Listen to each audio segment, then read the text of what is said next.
Aquel día, estampé mi firma en los papeles de divorcio que mi marido había redactado y arrojado frente a mí. Su expresión era de una frialdad insuperable. Pude ver claramente el júbilo y el desdén que brillaban en sus ojos. Adrián Soler, el hombre con el que había compartido mi vida y mi cama durante los últimos 10 años, creía haber logrado por fin deshacerse de la vieja y dependiente ama de casa. Se regocijaba ante la idea de instalar en nuestro hogar a su joven y bella amante, embarazada de su preciado heredero, soñando con un nuevo y brillante comienzo. Incluso tuvo la generosidad de ofrecerme una suma exorbitante de varios millones de euros para comprar mi silencio y aparentar la magnanimidad de un exitoso CEO. Pero se equivocaba. Estaba completamente equivocado. En el instante en que salí por las frías puertas del juzgado, antes de que su sonrisa de satisfacción se desvaneciera, mi primera acción no fue romper a llorar ni llamar a mi familia para lamentarme. Subí en silencio al coche que me esperaba. Saqué mi teléfono y marqué un número guardado bajo un nombre increíblemente ordinario: el fontanero. Al otro lado de la línea, una voz cortés y profesional respondió de inmediato: «Presidenta, ¿hay alguna instrucción?». Observando a la multitud que pasaba velozmente tras la ventanilla, hablé con una voz tranquila pero gélida como el hielo: «Ejecute el plan B de inmediato. Congele los 200 millones de euros en activos. Que no se realice ninguna transacción sin mi orden directa». A esa misma hora, en la sala de exposiciones de la inmobiliaria más lujosa de la ciudad, Adrián rodeaba con su brazo los hombros de su amante, Nerea Galván, mientras señalaba la maqueta de un ático. Estaba a punto de pagar la entrada de un regalo deslumbrante para su nueva mujer y el hijo que estaba por nacer.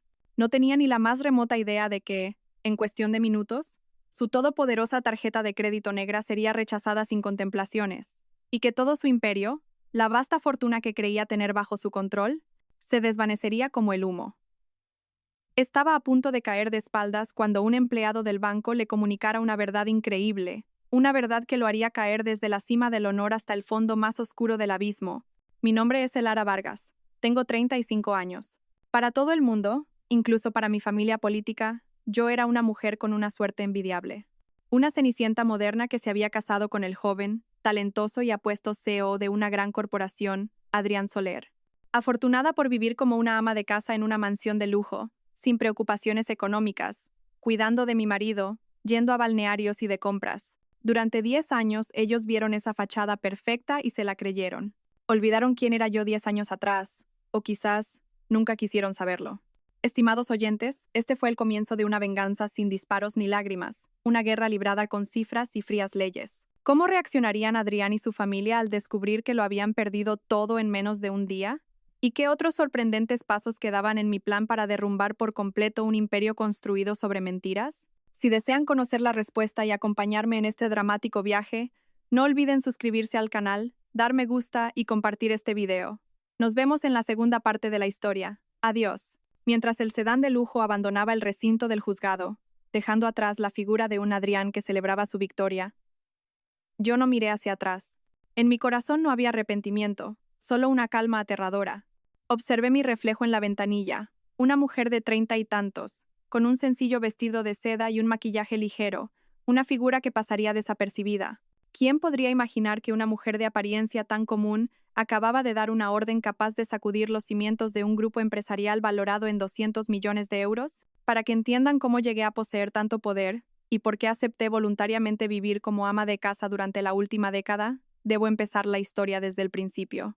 La historia de cómo fui la sombra invisible, la arquitecta principal detrás del trono de mi marido durante 10 años. Cuando conocí a Adrián, él era un recién licenciado, y la empresa de su familia no era más que un pequeño taller de ebanistería al borde de la quiebra.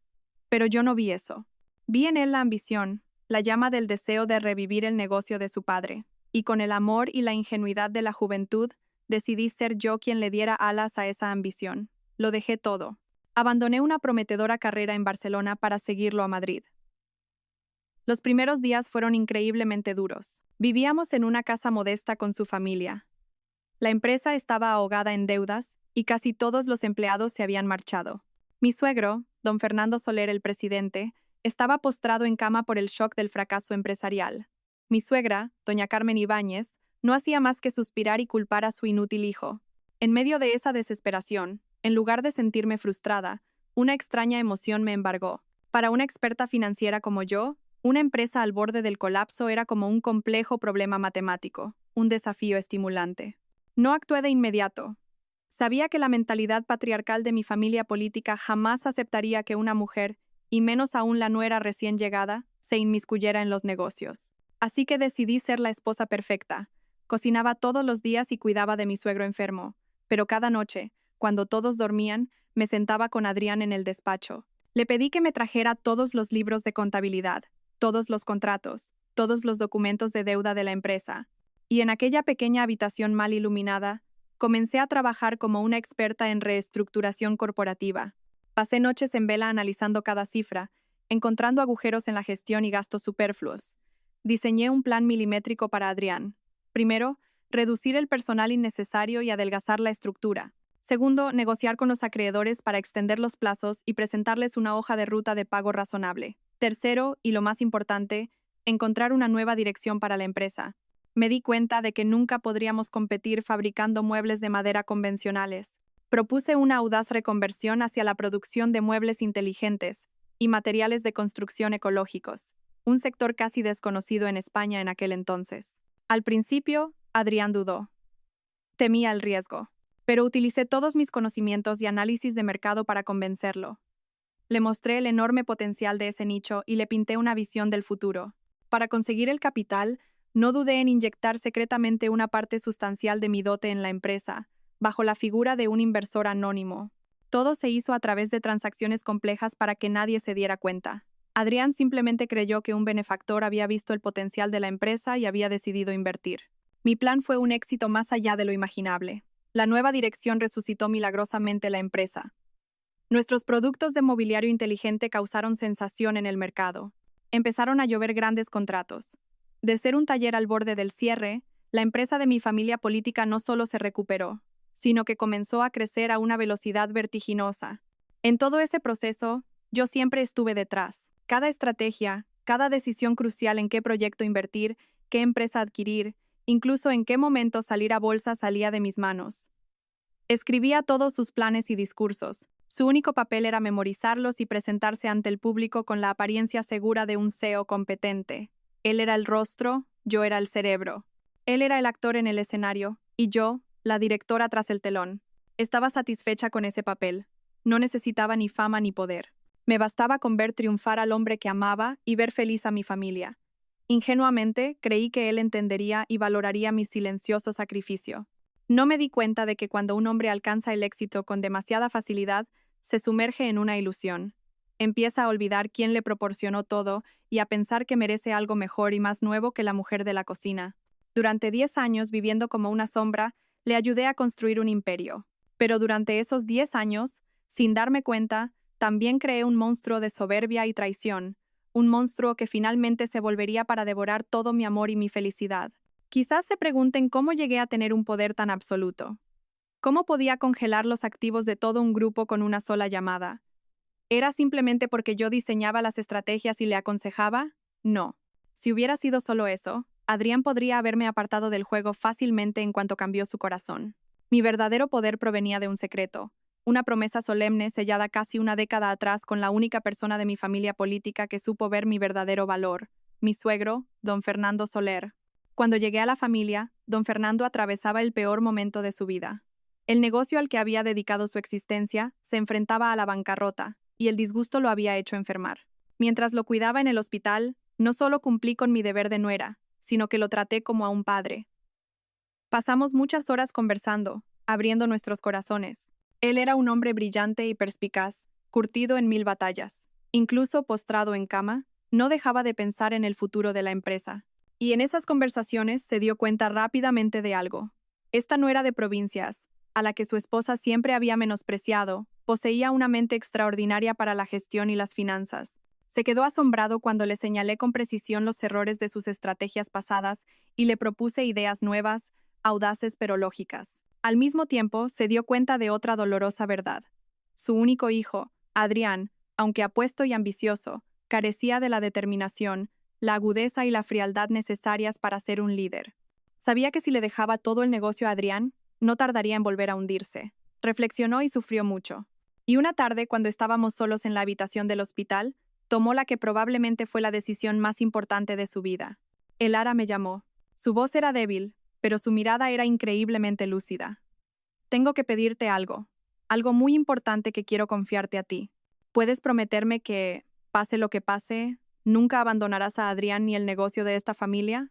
En aquel entonces, llena de un amor ferviente por Adrián, asentí sin dudarlo. Por supuesto, don Fernando. Se lo prometo. Bien, suspiró aliviado. Entonces, escúchame bien. Sé que no me queda mucho tiempo, pero no puedo cerrar los ojos mientras la obra de mi vida está a punto de desvanecerse. Conozco el carácter de Adrián. Es un buen chico, pero no tiene madera de líder. Es demasiado confiado y se deja llevar por las emociones. Pero tú, me miró directamente a los ojos. Tú tienes el cerebro de un tiburón.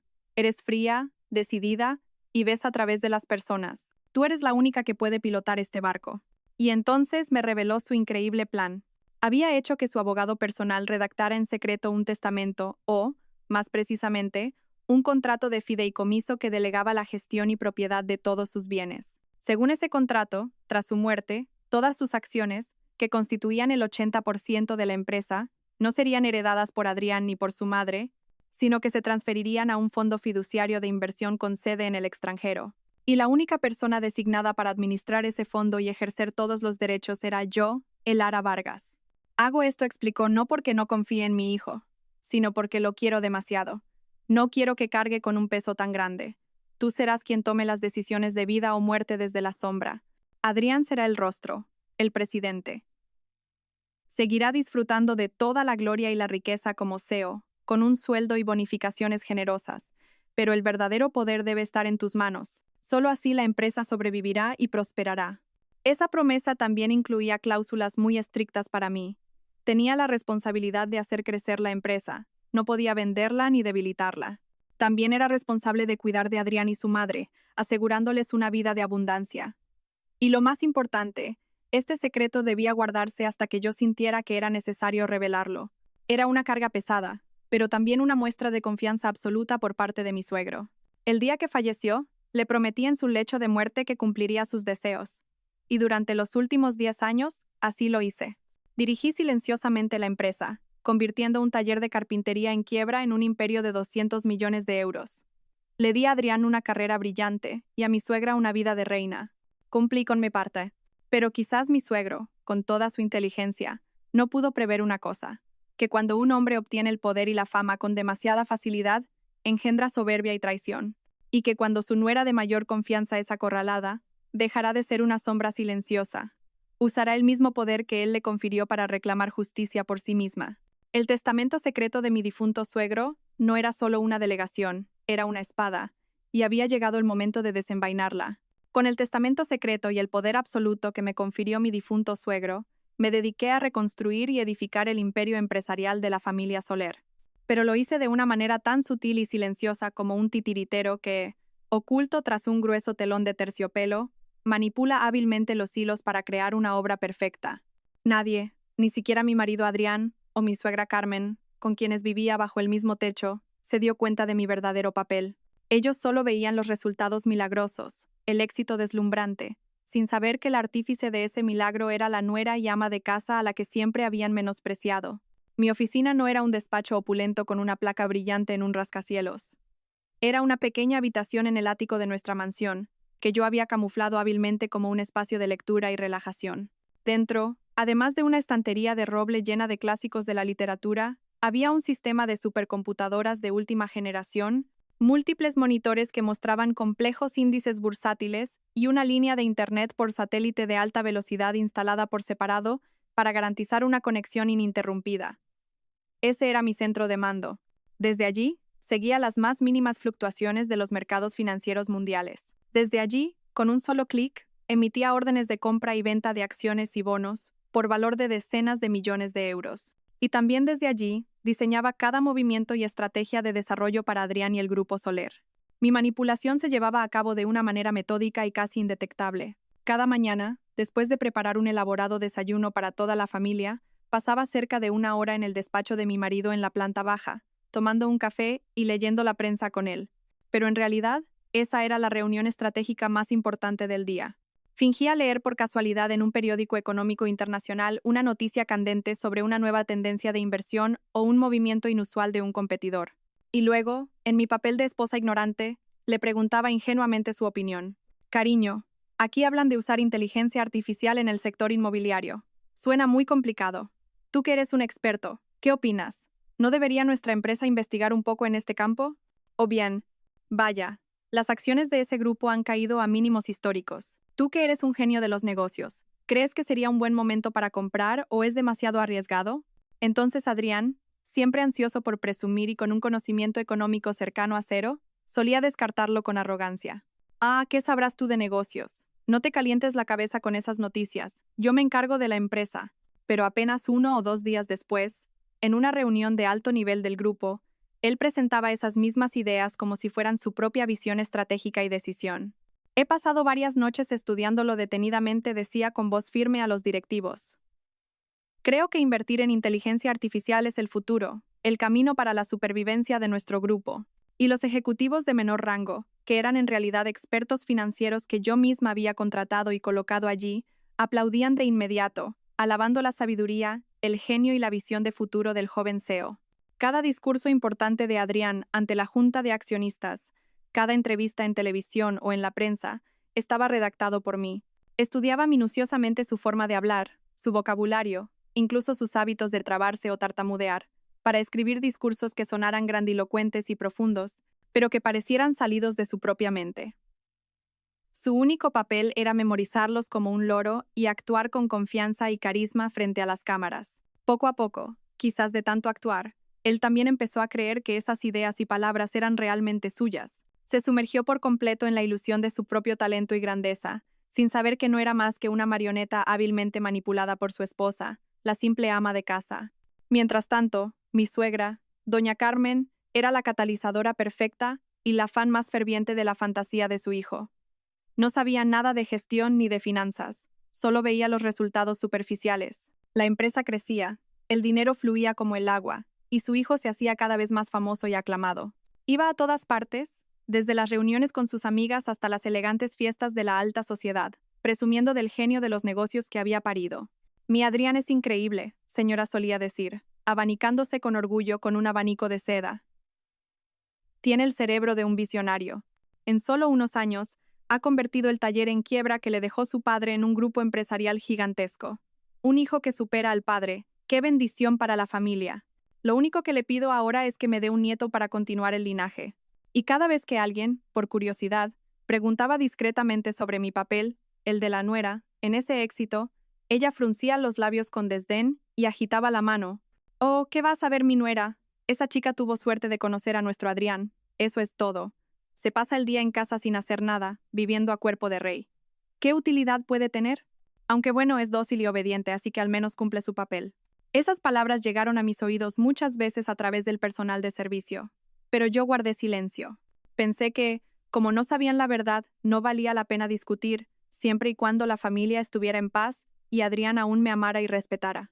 Pero me equivocaba.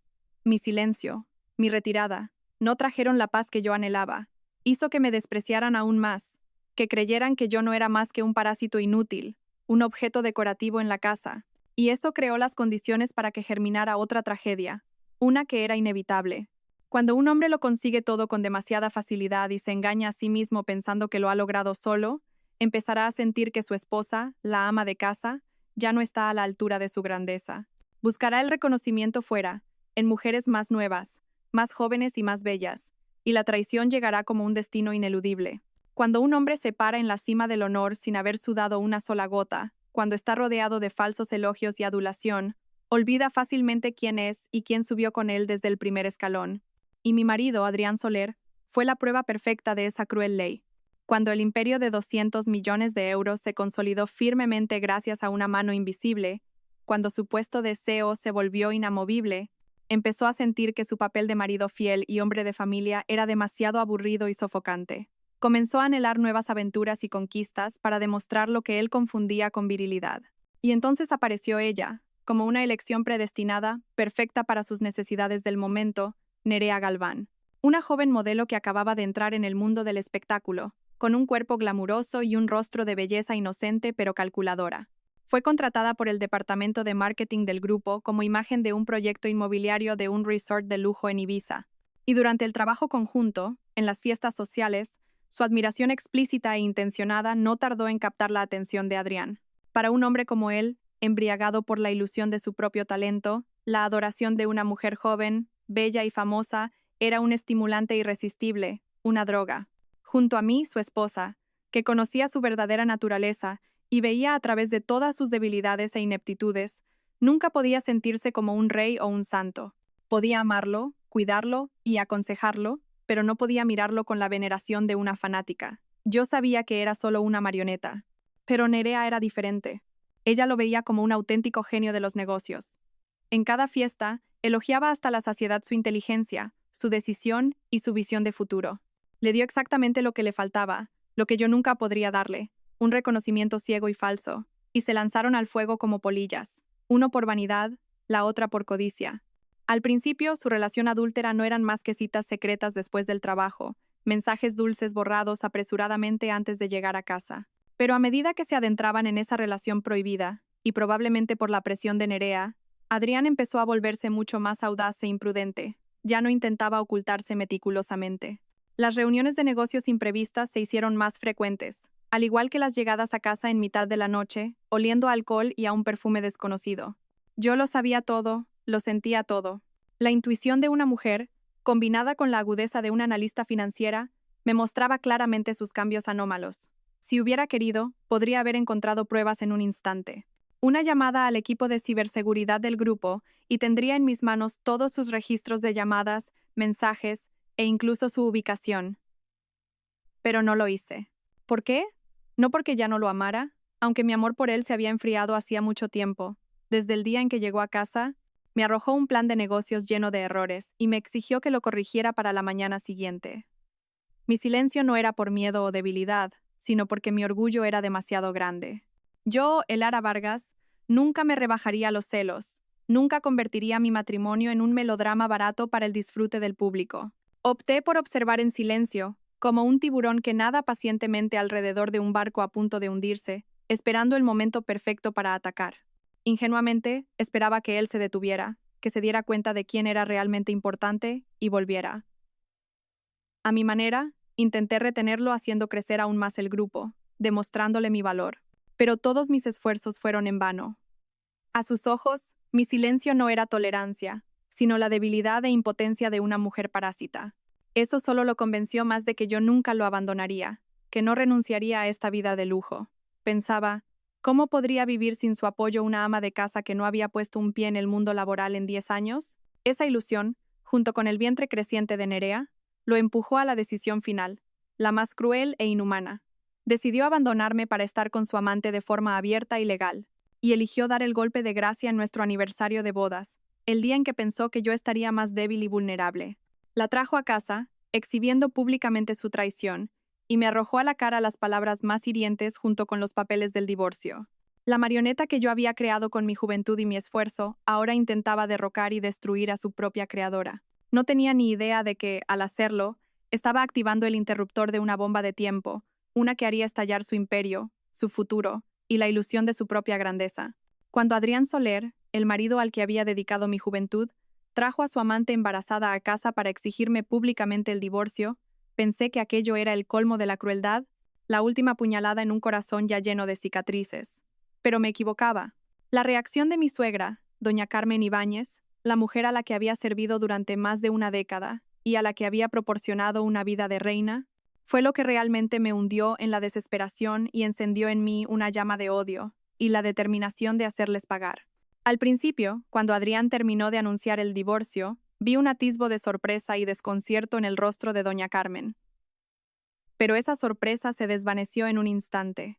Miró a su hijo, luego bajó la vista al vientre ligeramente abultado de Nerea. Y entonces, como alguien que resuelve un difícil problema matemático, una claridad y una alegría indisimulada iluminaron sus ojos. No reprendió a su hijo por su infidelidad, ni mostró la más mínima compasión por la nuera con la que había convivido. Como una vieja zorra, simplemente observó y evaluó la situación. Y cuando Nerea hizo el gesto significativo y provocador de posar una mano sobre su vientre, ella lo entendió todo al instante. Una sonrisa maliciosa, una alegría egoísta y cruel, floreció en su rostro.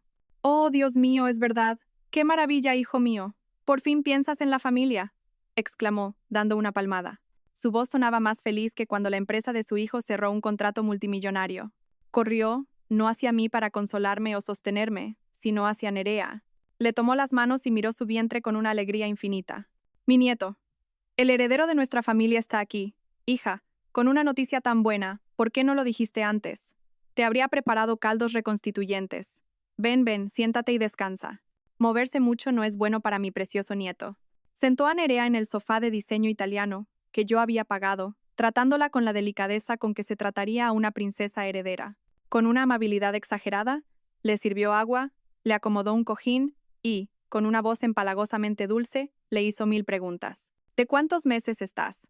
¿Es niño o niña? ¿Tienes náuseas? ¿Se te antoja algo? Mandaré ahora mismo a que te lo preparen. A partir de ahora te quedas aquí. No tienes que ir a ningún lado. Aquí los sirvientes os cuidarán a ti y al bebé.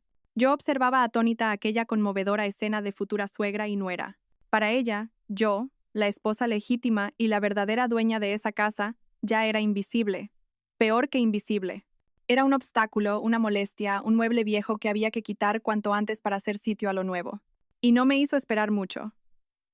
Después de prodigar suficientes atenciones a su nueva nuera y a su preciado nieto, se volvió hacia mí.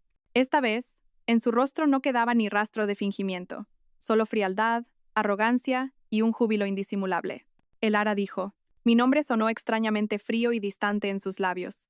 Llegados a este punto, deberías saber cuál es tu lugar. Como ves, mi Adrián ha encontrado una nueva felicidad. Una felicidad que, además, lleva la sangre de la familia Soler. Si te quedas aquí, solo serás una molestia y traerás problemas. Hizo una pausa y me recorrió de arriba a abajo con una mirada de desprecio. Seamos sinceros. Has vivido a cuerpo de rey en esta casa durante 10 años gracias a mi Adrián, pero parece que no estabas destinada a disfrutar de esa suerte. ¿Quién te manda ser un árbol estéril, una mujer que no puede dar hijos? Bueno, supongo que es el destino, no se te puede culpar. Ahora, lo que tienes que hacer es marcharte por tu cuenta y dejarles vivir su vida. Todavía eres joven, puedes buscar tu propia felicidad en otro sitio. En la prestigiosa familia Soler no hay lugar para una nuera que no puede tener hijos. Que no puede tener hijos. Esas palabras las había repetido innumerables veces a mis espaldas, en sus llamadas con amigas y parientes. Pero esta era la primera vez que me las decía a la cara, con una crueldad y un insulto tan descarados. Mamá, ¿por qué le dices eso a Elara? Intervino Adrián por fin. Pero no para defenderme, sino simplemente para mantener las apariencias de hombre decente y salvar las últimas formas. Al fin y al cabo, ha estado a mi lado 10 años. No dejaré que salga perdiendo. Tú te callas, le cortó doña Carmen. Siempre tan blando e indeciso. Este asunto lo arreglo yo. Vosotros los hombres no os metáis. Dejad que nosotras las mujeres lo solucionemos. Se levantó y se acercó a mí, con el rostro encendido de furia. Ya no parecía una funcionaria jubilada, sino la dueña de un burdel echando a una prostituta vieja. Señaló con el dedo la enorme puerta de madera de la entrada.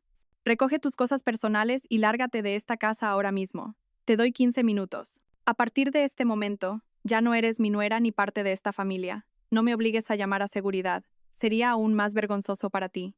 Me estaba echando. De mi casa. De la casa que mis padres habían comprado con el sudor de su frente. Su descaro y su falta de escrúpulos eran increíbles. La miré a ella y luego a Adrián. Él permanecía con la cabeza gacha, incapaz de contradecir a su madre. Asentía en silencio. Lo entendí. Aquello no era un arrebato espontáneo de doña Carmen. Era una obra de teatro planeada y ensayada entre madre e hijo. Querían humillarme de esa manera, echarme de casa de la forma más vergonzosa para justificar el camino a la amante. Querían convertirme en la culpable, en la desagradecida, para poder quedarse fácilmente con esta casa y con toda la fortuna que creían que pertenecía a Adrián. La rabia me subía por la garganta y casi me ahogaba. Pero no grité, no discutí, no lloré, porque en ese momento supe que cualquier palabra era inútil. No hay razonamiento que valga con gente cegada por la codicia y la traición.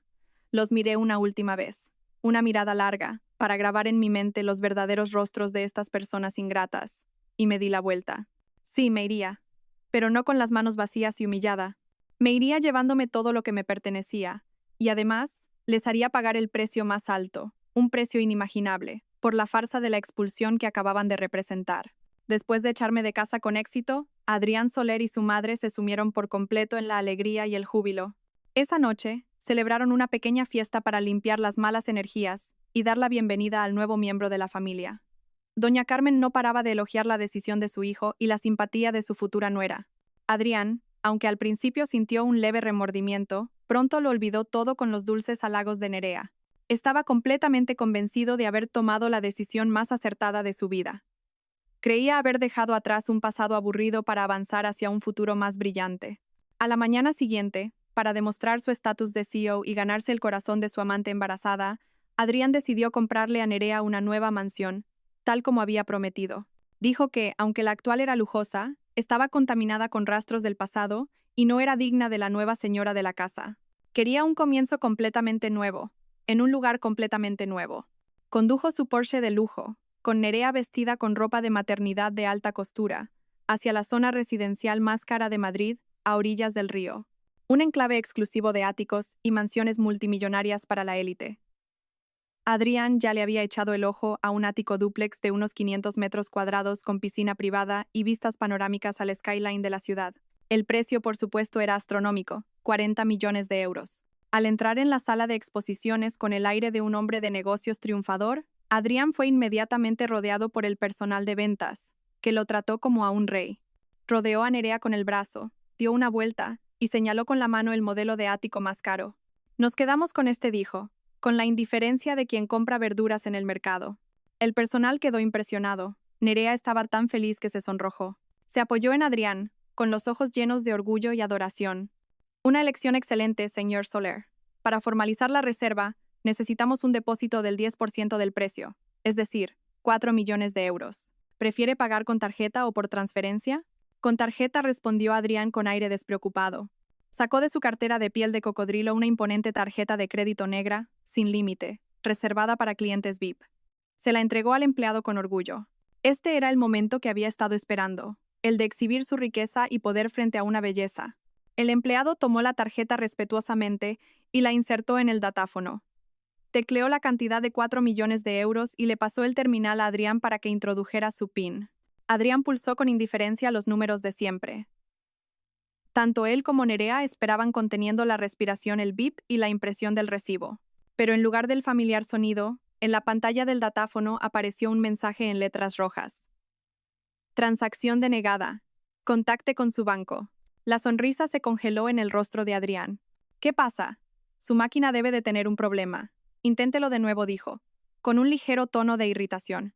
La empleada, algo desconcertada, reinició el dispositivo y volvió a pasar la tarjeta, pero el resultado fue el mismo, transacción denegada. Esta vez, no solo Adrián, sino también Nerea, empezaron a sentir que algo iba mal. La expresión de admiración de los empleados a su alrededor comenzó a cambiar a una de ligera duda. «Imposible», exclamó Adrián, empezando a sentir la humillación. «Esta tarjeta nunca falla. Llame a su director». El director acudió rápidamente, y tras escuchar la situación, sugirió cortésmente probar de otra manera. «Quizás podría intentar hacer una transferencia directa a través de la aplicación de su banco, señor». Adrián, ofendido, sacó su móvil. Inició sesión en la aplicación bancaria donde solía ver bailar cifras de cientos de millones de euros. Pero cuando la pantalla se cargó ese día, sintió como si una descarga eléctrica recorriera su cuerpo. Todos los números habían desaparecido. Su cuenta personal, la cuenta de la empresa, las cuentas de inversión asociadas. El saldo de todas ellas mostraba un único número: 0. ¿Pero qué es esto?, balbuceó Adrián, mientras un sudor frío le perlaba la frente. Cerró la sesión y volvió a entrar, pero el resultado no cambió. Debajo de cada cuenta había una pequeña nota en rojo: cuenta congelada temporalmente a petición del propietario final. Todas las transacciones han sido anuladas. ¿Propietario final? ¿Quién era ese? ¿No era él el CEO y el máximo responsable del grupo? Adrián, ¿qué ocurre?, preguntó Nerea, preocupada al ver su expresión de pánico. «¡Cállate!», gritó Adrián, incapaz de mantener la compostura. Se levantó bruscamente y se fue a un rincón para empezar a hacer llamadas. La primera fue al director financiero del grupo. «Señor Martos, ¿qué está pasando con las cuentas de la empresa? ¿Por qué están todas congeladas?». Al otro lado, la voz del director financiero sonaba cansada y sorprendida. «Señor presidente, acabo de recibir la notificación. La orden de bloqueo vino directamente del banco suizo donde se gestiona nuestro principal fondo de inversión. Dicen que es una orden directa de la presidenta del fondo, es decir, la propietaria final». «¿La presidenta? ¿Qué presidenta?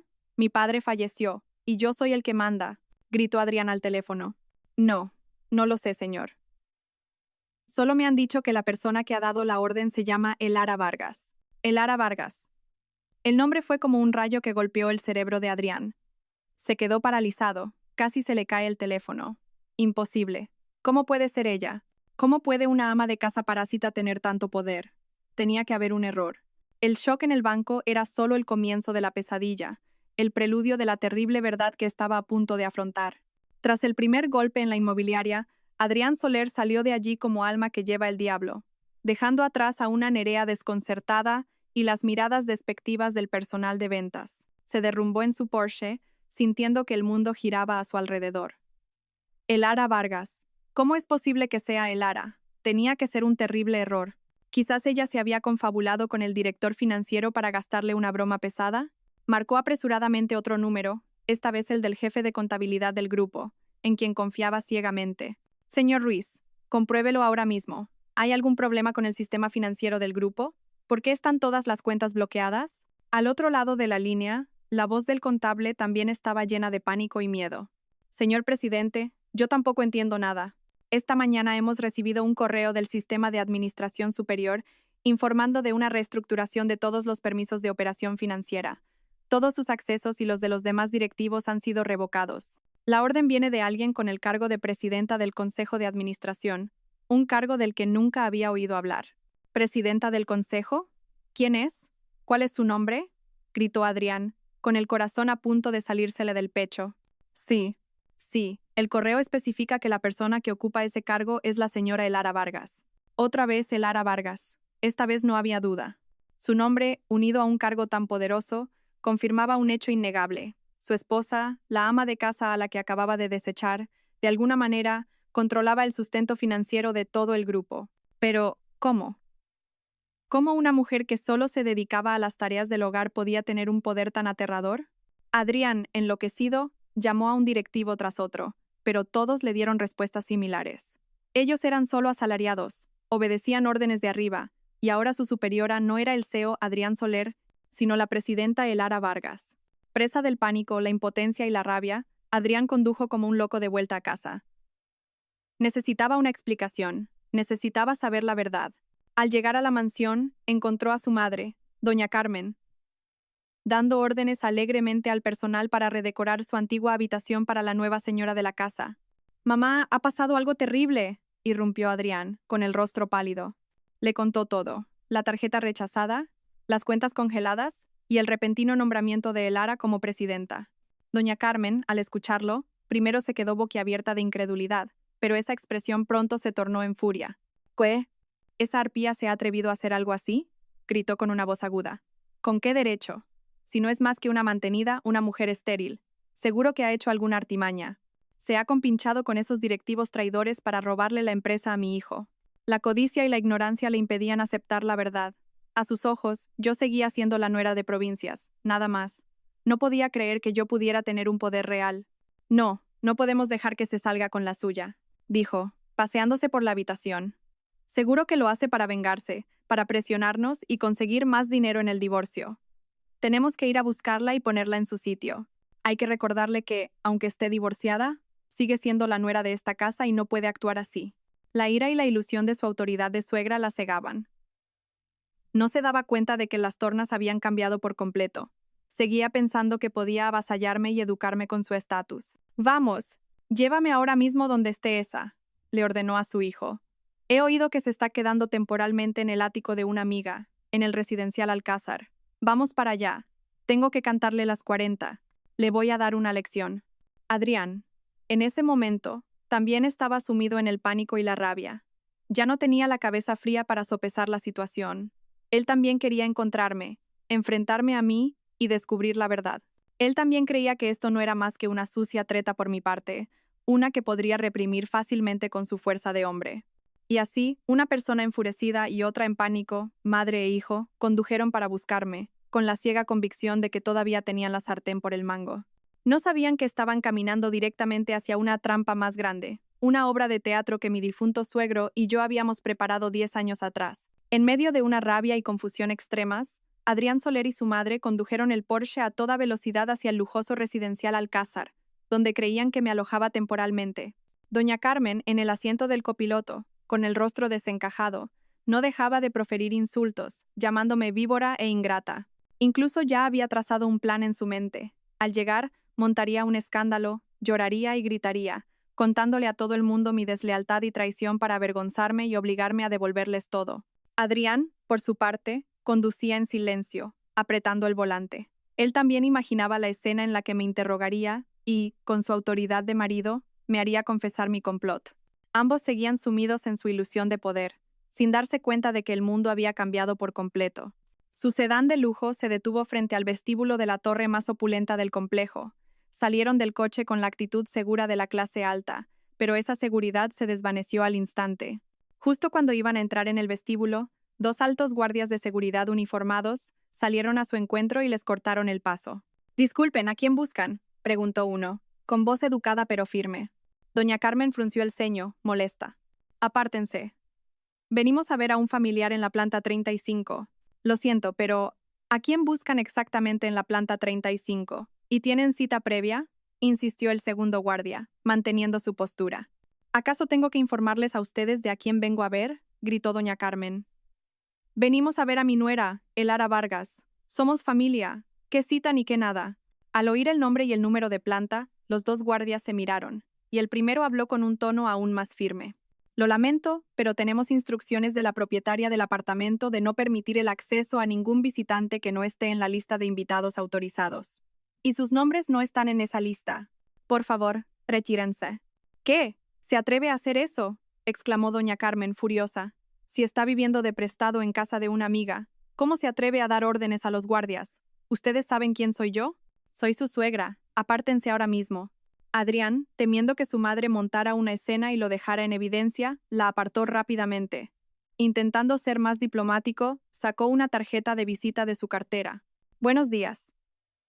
Soy Adrián Soler, CEO del Grupo Soler. Ha habido un pequeño malentendido con mi esposa. Les agradecería que nos permitieran subir para resolver un asunto familiar». Pensó que su título de CEO intimidaría a los guardias, pero se equivocaba. El guardia miró la tarjeta de reojo, se la devolvió y negó con la cabeza. «Lo siento, señor Soler. Nosotros solo seguimos las normas y las instrucciones de la propietaria. Sea quien sea usted, no podemos dejarle pasar. Si continúan alterando el orden, tendremos que tomar medidas más drásticas». La actitud inflexible de los guardias dejó a Adrián y a su madre sin palabras. Estaban acostumbrados a ser respetados y agasajados allá donde iban. Era la primera vez que se les negaba el paso de una forma tan tajante. Se dieron cuenta de que algo iba mal. Este ático no era simplemente la casa de una amiga, como habían pensado. Mientras estaban allí, confundidos y furiosos, sin saber qué hacer, un hombre de aspecto muy elegante, vestido con un traje oscuro, salió del vestíbulo. Era el abogado, el señor Ramiro. Había sido avisado por mí y llevaba un tiempo allí. «Buenos días, señor Soler, y a usted, señora», dijo el abogado. Su voz era tranquila, pero su mirada tenía un brillo irónico. «Buscan a Lasra Vargas, ¿verdad? Me temo que no está aquí». Tú eres el abogado de Elara, ¿no?». Doña Carmen lo reconoció. «Había estado en casa alguna vez para tramitar unos papeles míos». «Habla, ¿dónde se esconde esa desgraciada? ¿Tú también estás compinchado con ella para robar el patrimonio de mi familia?». El señor Ramiro sonrió. «Señora, le ruego que mida sus palabras. La difamación es un delito grave. Yo no estoy compinchado con nadie. Simplemente cumplo con mi trabajo, siguiendo las instrucciones de mi clienta y, por cierto, la propietaria real de este ático, Lasra, Elara Vargas». «¿Propietaria?», exclamaron Adrián y doña Carmen al unísono, sin poder creer lo que oían. «¿Este ático es suyo?». «Exacto», asintió el abogado. «Lo compró hace 3 años con sus fondos personales. Simplemente no quiso presumir de ello y no se lo dijo a nadie». «Ah, y no es solo este. Creo que también tiene un par de propiedades más en Barcelona e Ibiza». «No lo recuerdo con exactitud». Las palabras del abogado fueron como martillazos en la cabeza de Adrián y su madre. Estaban en shock total. La nuera, la esposa que siempre habían despreciado como una mantenida, había acumulado en silencio una fortuna personal a sus espaldas. Pero, ¿y la empresa? ¿Por qué ha congelado las cuentas de la empresa?, balbuceó Adrián. Eso era lo que más le aterraba. «Ah», eso dijo el abogado con una sonrisa enigmática. «Sobre ese asunto, no deberían preguntarme a mí, sino a otra persona. alguien a quien probablemente llevan mucho tiempo sin recordar. Justo en ese momento, otro hombre salió de detrás del abogado. Era un hombre de aspecto humilde, con ropa gastada y una gorra en la mano. Era el señor Jiménez, el viejo chofer que había servido a mi suegro durante décadas. Al verlo, Adrián y doña Carmen se quedaron aún más confundidos. Señor Jiménez, ¿qué hace usted aquí? El señor Jiménez no respondió. Solo inclinó la cabeza y dijo con voz temblorosa: Señorito Adrián, señora, el difunto presidente me encargó que, si alguna vez llegaba un día como hoy, les entregara esto.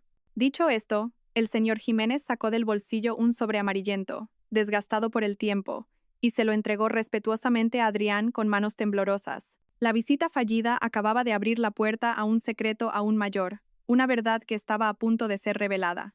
El sobre amarillento y desgastado por el tiempo pesaba en la mano de Adrián Soler como si fuera una roca al rojo vivo. «¿El padre?», murmuró, sin entender qué estaba pasando. Su padre había fallecido hacía casi 10 años, y todos los asuntos relacionados con el testamento y la herencia se habían cerrado hacía mucho tiempo. ¿Por qué aparecía ahora un sobre tan misterioso? Doña Carmen también estaba desconcertada. Miró el sobre, luego al viejo chofer, y una inquietud indescriptible comenzó a crecer en su interior. «¿Qué hay aquí dentro, señor Jiménez?», preguntó Adrián con voz ligeramente temblorosa. El señor Jiménez simplemente negó con la cabeza, con los ojos viejos y arrugados llenos de lágrimas. «No lo sé bien, señorito. El presidente solo me dijo que lo guardara a buen recaudo y que se lo entregara únicamente el día en que usted le hiciera una gran faena a la señorita Elara». Las palabras del viejo chofer fueron como un puñal en la conciencia de Adrián. Su rostro se puso pálido y, con manos temblorosas, rompió lentamente el viejo sello del sobre. Dentro no había una carta, sino un fajo de documentos mecanografiados y una pequeña memoria USB. Adrián sacó los documentos y empezó a leer. A medida que leía, su rostro pasaba de la palidez al púrpura. Sus manos temblaban tanto que apenas podía sostener los papeles. Doña Carmen, impaciente, le arrebató los documentos para verlos, y ella también se quedó helada. Era una copia del contrato de fideicomiso de bienes que mi suegro, don Fernando Soler, había firmado un mes antes de su muerte. El contrato había sido redactado por un prestigioso bufete de abogados internacional, llevaba las firmas de don Fernando, la mía y la de 2 testigos, y estaba perfectamente legalizado. El contenido de ese contrato, que era en realidad un testamento encubierto, revelaba una verdad demoledora, una verdad increíble. Tras la muerte de don Fernando, la totalidad de sus acciones en la empresa, que representaban el 80% del valor, no se heredaban ni a su esposa, doña Carmen, ni a su hijo, Adrián Soler, sino que se transferían íntegramente a un fondo fiduciario de inversión con sede en Suiza, y la única persona designada para administrar ese fondo, para obtener beneficios y para ejercer plenos poderes sobre todas las actividades, inversiones, ventas, retiradas de fondos era yo, Elara Vargas. El contrato también especificaba muy claramente el papel de Adrián. Sería nombrado CEO, actuaría como la imagen representativa de la empresa y disfrutaría de un salario muy generoso, bonificaciones y beneficios acordes a su cargo. Sin embargo, no tendría ninguna propiedad ni poder de decisión sobre los asuntos financieros clave. Todas las decisiones importantes debían ser aprobadas por la administradora del fondo, es decir, por mí.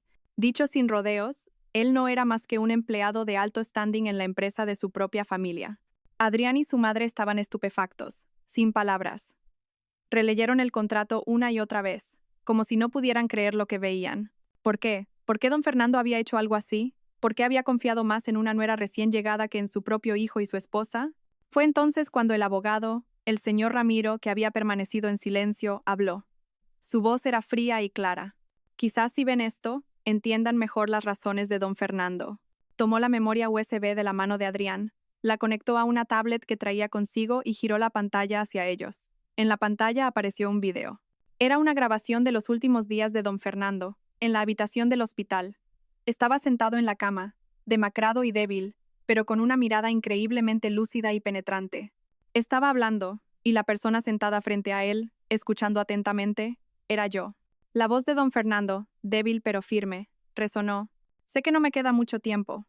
He dedicado toda mi vida a este negocio, y no puedo permitir que se hunda. Conozco el carácter de Adrián. Es un buen chico, pero no tiene madera de líder. Es demasiado impulsivo y confía en la gente con demasiada facilidad. Dejarle todo el grupo a él es como dejar las ovejas al cuidado del lobo. Y mi mujer, aunque es buena, Adora ciegamente a su hijo y no sabe nada de negocios.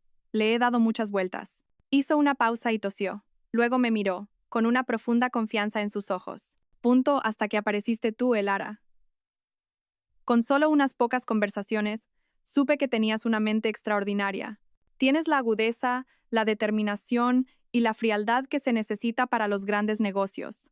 Tú eres la única que puede llevar este barco más lejos. Sé que es injusto cargarte con esta responsabilidad, pero no tengo otra opción.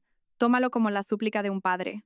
Elara, por favor, protege este negocio por mí y cuida de Adrián por mí. Confío en ti. El video terminó, pero las últimas palabras de don Fernando siguieron resonando en el aire. La verdad era ahora innegable, irrefutable. No había habido ningún complot, ningún robo. Todo había sido planeado y delegado por el propio patriarca de la familia, el fundador del grupo. Adrián y doña Carmen se desplomaron en los asientos del vestíbulo, completamente destrozados.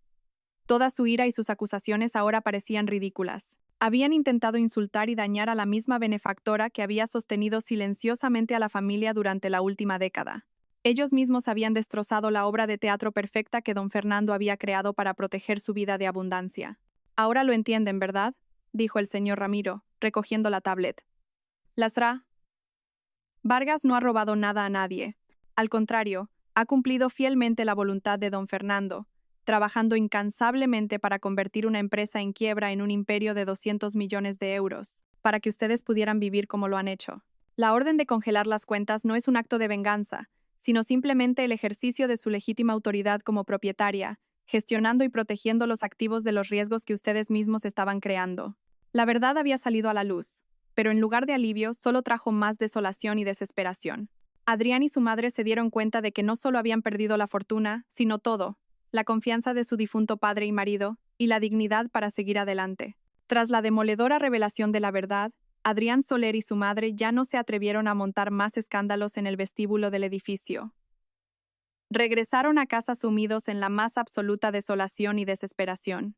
La sensación de pasar de ser los reyes a darse cuenta de que no eran más que empleados, parásitos, era más dolorosa y humillante que la propia pérdida de dinero. De vuelta en la estrecha realidad de su hogar temporal, madre e hijo tuvieron una gran pelea. Doña Carmen culpó a su hijo por ser un necio incapaz de controlar a su esposa, mientras que Adrián reprochó a su madre su codicia, que había llevado las cosas a ese extremo. Pero tras las acusaciones mutuas, tuvieron que enfrentarse a la cruda realidad. Iban a perderlo todo. Si yo, Elara Vargas, realmente movía ficha, si decidía retirar todo el capital del grupo, el imperio de 200 millones de euros se derrumbaría en un instante, y ellos pasarían de una vida de lujo a la ruina, e incluso a las deudas. El miedo venció al orgullo. Sabían que ya no podían enfrentarse a mí legalmente. El único camino que les quedaba era apelar a las emociones. Decidieron buscarme no para exigirme nada, sino para suplicarme. Y para ello, comenzaron a urdir otra obra de teatro, una mucho más elaborada y falsa. Unos días después, recibí una llamada de un número desconocido. Era Adrián. Al otro lado de la línea, su voz ya no era hostil ni furiosa, sino débil y lastimera. Elara, soy yo. ¿Podríamos vernos un momento? Mamá. Mamá está muy grave. Su voz se quebró en un sollozo. Guardé silencio. Sabía que esto era otra actuación, pero sentía curiosidad por ver qué papel interpretarían esta vez. ¿Qué ocurre?, pregunté con frialdad. Desde que se enteró de todo, mamá se ha venido abajo. No come, se pasa el día llorando y repitiendo tu nombre y el del abuelo.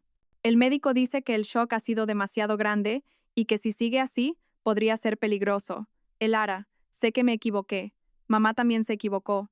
Pero por favor, por los 10 años que hemos pasado juntos, ¿podrías venir a verla una última vez? Te lo suplico. Dice que tiene algo muy importante que decirte antes de irse. La obra de teatro, apelando al afecto entre suegra y nuera, estaba montada de forma muy trágica. Aunque sabía que era una farsa, no podía ignorarla por completo, y quería ver hasta dónde llegaría su descaro. Acepté. El lugar de encuentro no fue un hospital, sino la misma mansión donde habíamos vivido juntos. Probablemente esperaban que el entorno familiar me trajera viejos recuerdos. Cuando entré, la escena en la casa era completamente diferente. Ya no había júbilo ni alegría, solo una atmósfera sombría y lúgubre. Mi ex suegra, doña Carmen, yacía en la gran cama del dormitorio principal, con un aspecto demacrado y pálido. Su rostro, Normalmente sonrosado y arrogante, ahora estaba lívido. Tenía los ojos cerrados y su respiración era débil. Adrián estaba sentado a su lado, pasándole de vez en cuando un pañuelo por la frente, una estampa de piedad filial y dolor. Al verme entrar, Adrián se levantó rápidamente y me hizo una seña para que guardara silencio. Has venido. Mamá acaba de quedarse dormida. Siéntate aquí y espera un momento. Me sentó en una silla y comenzó su monólogo. Habló de su arrepentimiento, de su remordimiento. Dijo que se había equivocado al traicionarme por hacer caso a su madre. Dijo que solo en los días que había pasado sin mí se había dado cuenta de lo valiosa que yo era. Elara, sé que es demasiado tarde para decir nada. Pero de verdad que lo siento, dijo con los ojos enrojecidos. No espero que me perdones. Solo te pido que perdones a mi madre. Es mayor y no juzgó bien. Todo lo que hizo fue por el inmenso amor que siente por su hijo, por su desesperado deseo de tener un nieto. Por favor, por los 10 años que hemos compartido, por la memoria de tu suegro, salva a esta familia, salva el trabajo de su vida. ¿Puedes hacerlo? Justo en ese momento, doña Carmen, en la cama, comenzó a moverse. Abrió lentamente los ojos y me miró con una mirada vidriosa. Elara, ¿eres tu hija? Susurró. Su voz era tan débil como la llama de una vela al viento. Extendió una mano huesuda y pálida hacia mí. Ven, acércate a mamá. Dudé, pero finalmente me acerqué y me senté en el borde de la cama. Me tomó la mano. Estaba fría como el hielo. Las lágrimas comenzaron a rodar por su rostro demacrado. Elara, mamá. Mamá lo siente, sollozó. Mamá se equivocó. Fui una mala suegra. No te traté bien. Estaba ciega, fui una codiciosa, y ahora estoy pagando por ello. Pronto me reuniré con tu suegro. Pero antes de irme, tengo un último deseo, hija. Se incorporó con dificultad y me miró con ojos suplicantes. Hija, salva a nuestro Adrián. Salva el negocio de la familia. Es el trabajo de toda la vida de tu suegro. No puedes dejar que se hunda.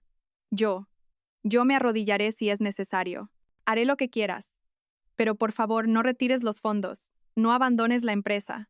¿De acuerdo, hija? Era una obra de teatro perfectamente interpretada.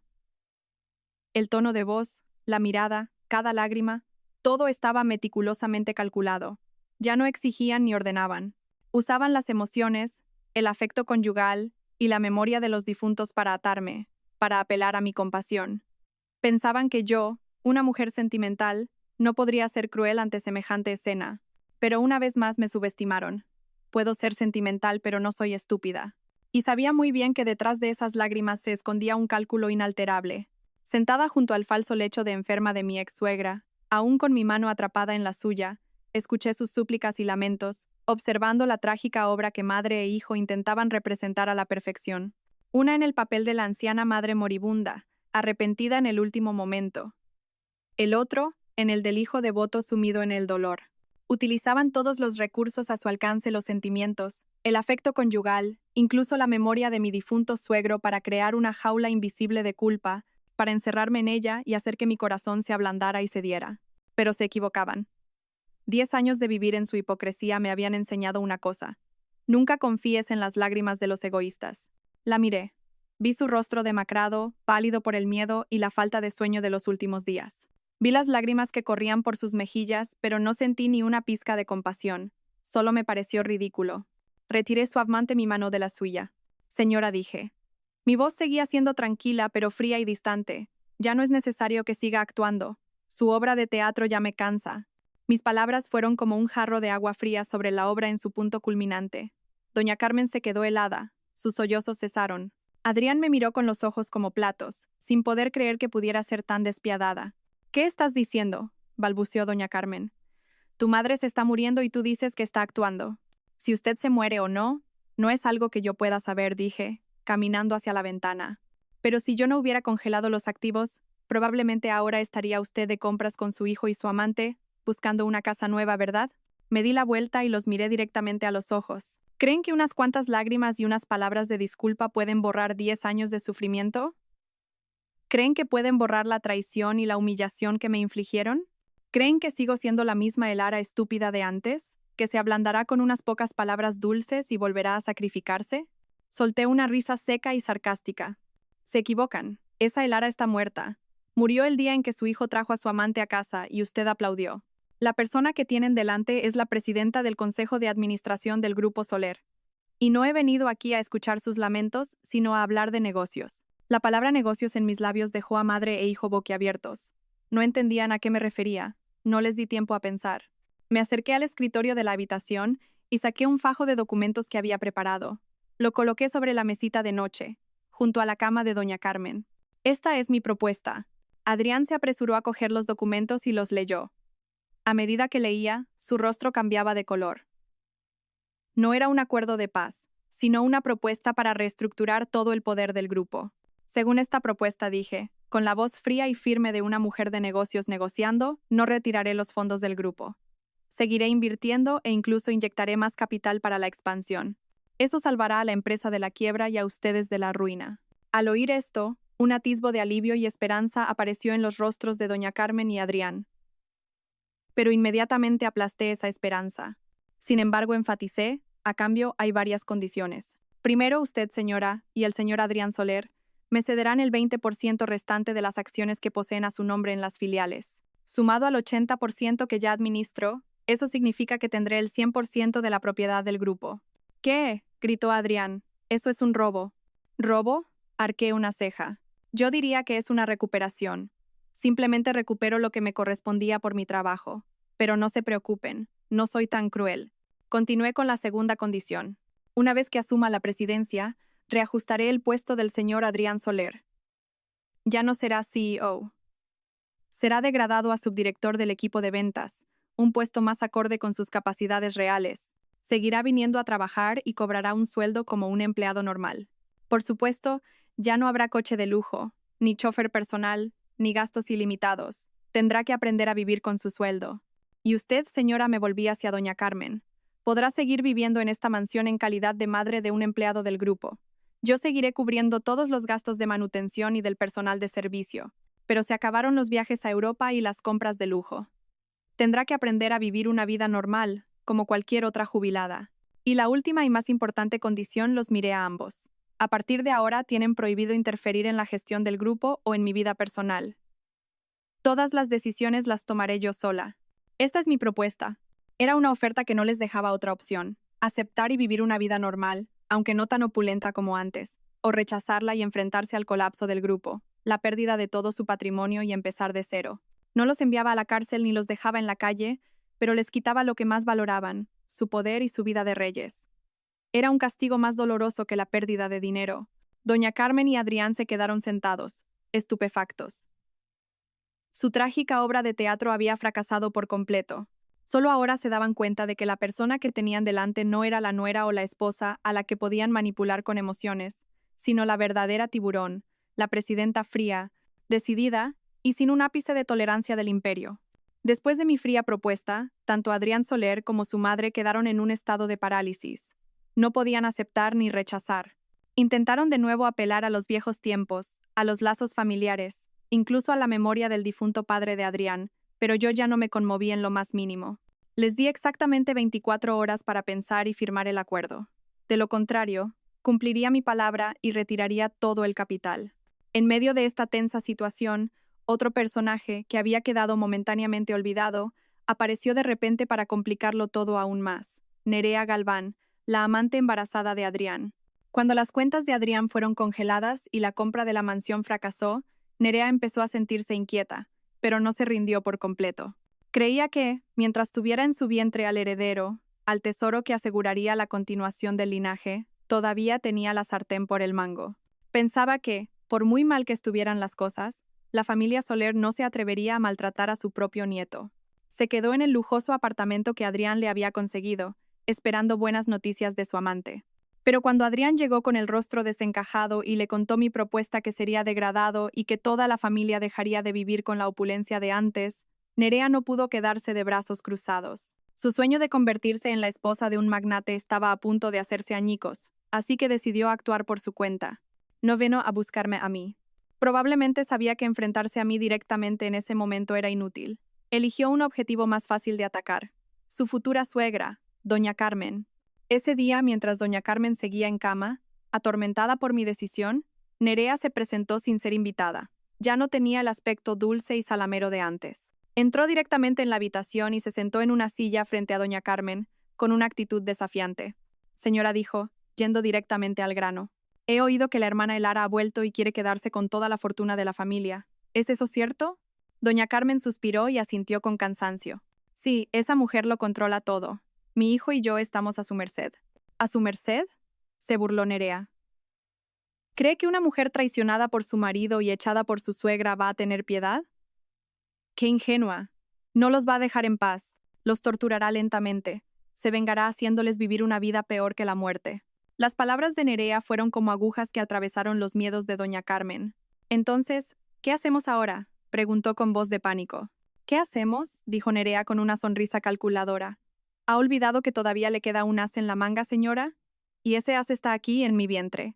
Se acarició su abultado vientre. El heredero de la familia Soler. Elara tendrá dinero y poder, pero esto es algo que nunca podrá tener.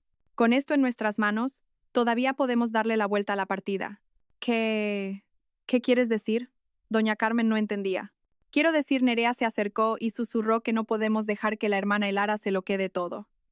Adrián puede ser degradado, pero no podemos permitir que una extraña se quede con toda la fortuna del grupo. Tiene que luchar, señora.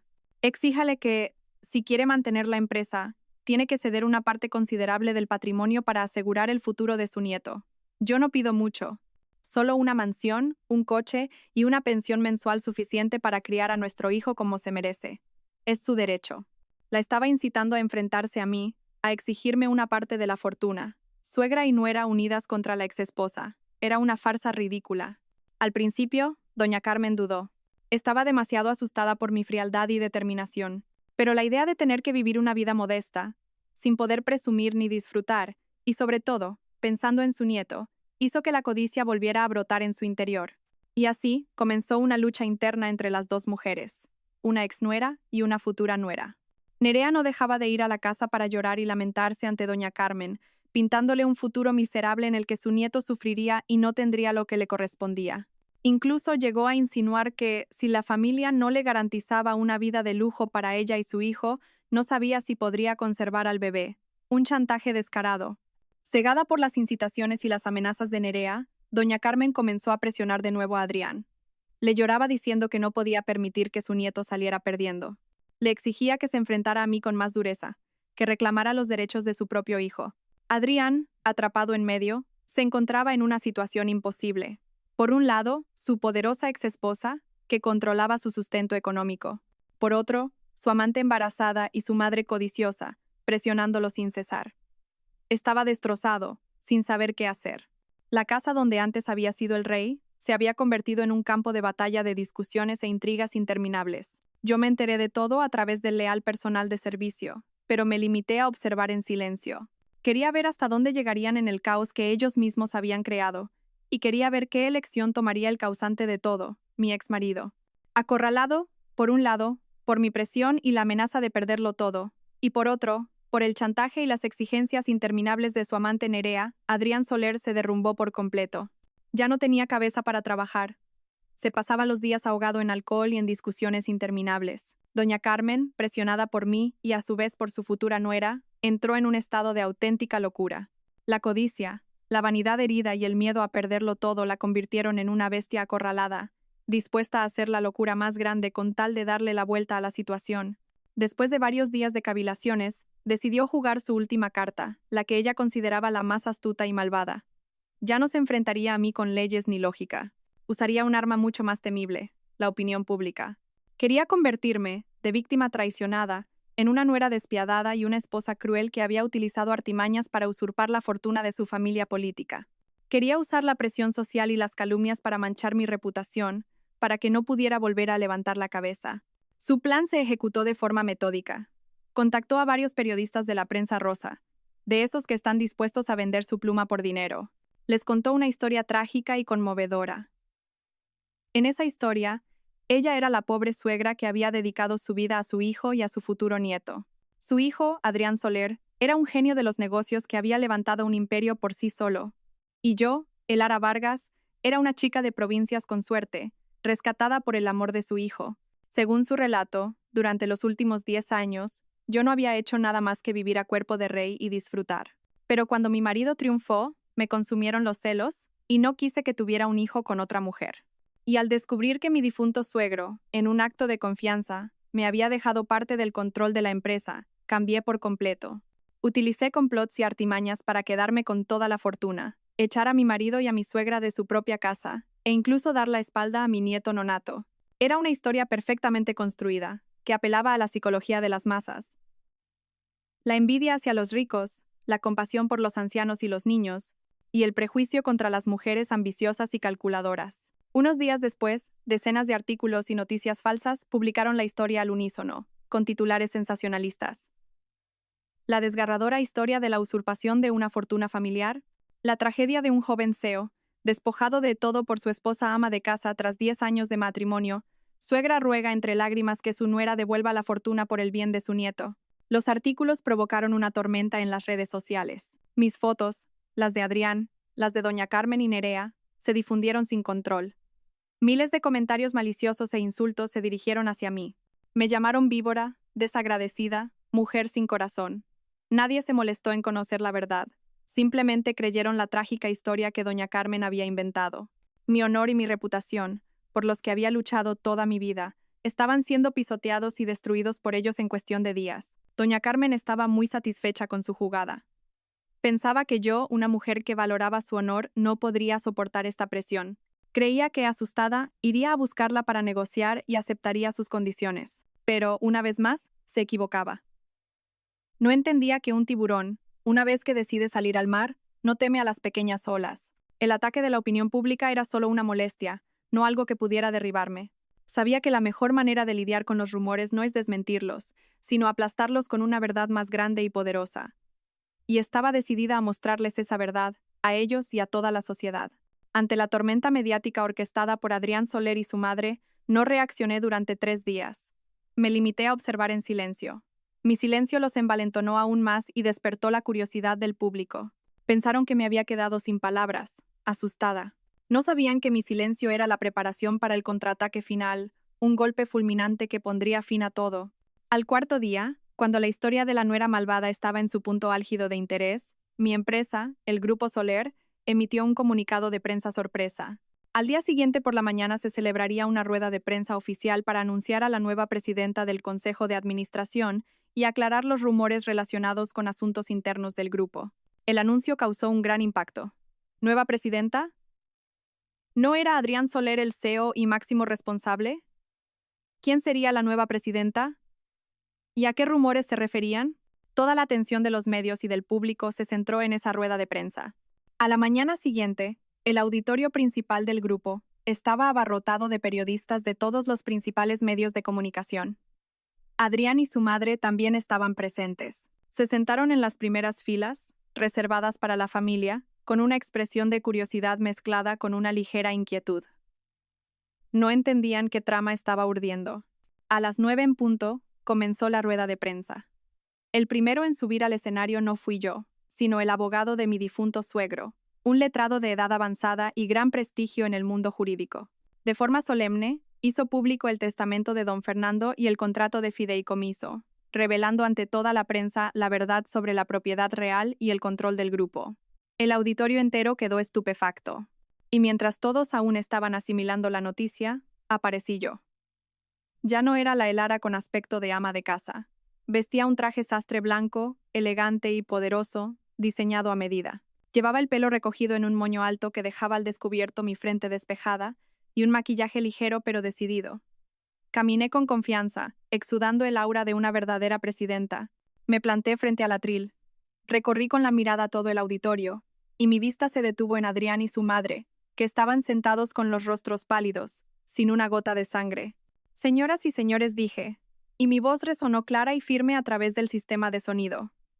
Soy Elara Vargas, y a partir de hoy, soy la nueva presidenta del Consejo de Administración del Grupo Soler. Tras la breve presentación, no me molesté en discutir los rumores. Simplemente, proyecté en la gran pantalla detrás de mí todas las pruebas irrefutables. Primero, un video de las cámaras de seguridad que mostraba a Adrián trayendo a su amante embarazada a casa y cómo toda la familia lo celebró. Luego, un archivo de audio que registraba vívidamente cómo mi suegra me insultaba y me echaba de casa. Y finalmente, copias de extractos bancarios y recibos que demostraban cómo había sufragado su estilo de vida durante los últimos 10 años. Toda la verdad quedó expuesta de la manera más cruda, innegable. El auditorio quedó en un silencio sepulcral, solo roto por el sonido de los flashes de las cámaras. Adrián y doña Carmen estaban sentados con la cabeza gacha, incapaces de mirar a nadie. Habían sido humillados públicamente ante el mundo entero. Después de presentar pruebas suficientes, concluí mi discurso con una declaración final. En cuanto al futuro del Grupo Soler, me comprometo a seguir liderando la empresa y a llevarla a nuevas cotas de éxito. En cuanto al señor Adrián Soler, dados los acontecimientos, ya no está cualificado para ocupar el cargo de CEO. El Consejo de Administración tomará una decisión oficial sobre su nuevo puesto en breve. En cuanto a mis asuntos personales, no haré más comentarios. Dejaré que todo se resuelva por la vía legal. La rueda de prensa terminó. Había logrado una victoria total. Todos los rumores se habían desmoronado. Mi honor estaba restaurado y el verdadero poder había vuelto finalmente a su dueña. En los días siguientes, Adrián Soler y su madre desaparecieron por completo de la alta sociedad. Tuvieron que mudarse de la mansión y vivir una vida normal. Adrián fue degradado a un puesto de empleado raso en un departamento sin importancia. Tuvo que ir a trabajar por sus propios medios y ganarse la vida. Nerea, al ver que su amante lo había perdido todo, se deshizo rápidamente del bebé y huyó lejos. Y yo asumí oficialmente el control del grupo. Con mi talento y determinación, reestructuré toda la empresa, haciéndola crecer aún más fuerte que antes. Ya no era una sombra, sino una verdadera presidenta, respetada y admirada por todos. A veces, en mis momentos de tranquilidad, todavía me quedo sola en mi despacho, en lo más alto del edificio, contemplando las luces de la ciudad. Ya no me siento sola. He encontrado la paz en mi independencia y mi fuerza. Mi historia, quizás, no es una historia de amor, sino la historia del despertar de una mujer, de cómo se recuperó a sí misma. Una historia que confirma que la mayor felicidad no proviene de un hombre, sino del valor y la capacidad de una misma. Concluimos así el viaje por la vida de Elara Vargas, una historia que nos deja un sabor a justicia y una profunda reflexión sobre el honor, la valía y las sombras del corazón humano. La historia de Elara no es una simple trama de venganza. Si miramos más a fondo, es una declaración contundente sobre la capacidad y el valor de la mujer. Una lección sobre los peligros de vivir en una ilusión y una prueba de que la inteligencia es el arma más poderosa y atractiva. La primera y más crucial lección que nos deja esta historia es una advertencia sobre el papel y el sacrificio de la mujer en el hogar. Elara Vargas es el epítome de una mujer talentosa, con el cerebro de un genio financiero. Pero por amor, decidió dar un paso atrás, convertirse en una ama de casa en la sombra para que su marido brillara. Su sacrificio fue inmenso. Dedicó su juventud y su sabiduría a construir un imperio para su familia política. ¿Pero qué obtuvo a cambio? No respeto, sino la creación de un inútil que vivía en una fantasía y una familia que solo sabía disfrutar del esfuerzo ajeno. La tragedia de Elara es una valiosa lección para todas las mujeres. Nunca sacrifiquen su carrera y su valor por ningún hombre. Pueden ser un apoyo, pero nunca una sombra invisible, porque si apagan su propia luz, no pueden culpar a los demás por no verlas. De ahí pasamos a una lección aún más importante, el peligro de la dependencia y la ilusión sobre las propias capacidades. Adrián Soler es la encarnación de ese fracaso. Tenía estatus, dinero y fama, pero nada de ello era fruto de su propio esfuerzo. No era más que una marioneta perfectamente construida, pero él se creía el rey. Esa ilusión lo convirtió en un ser arrogante y traidor, que despreciaba a la misma persona que lo había creado. Y cuando la titiritera decidió cortar los hilos, cayó en picado desde la cima hasta el abismo. Esta historia es una advertencia para todos, especialmente para los hombres.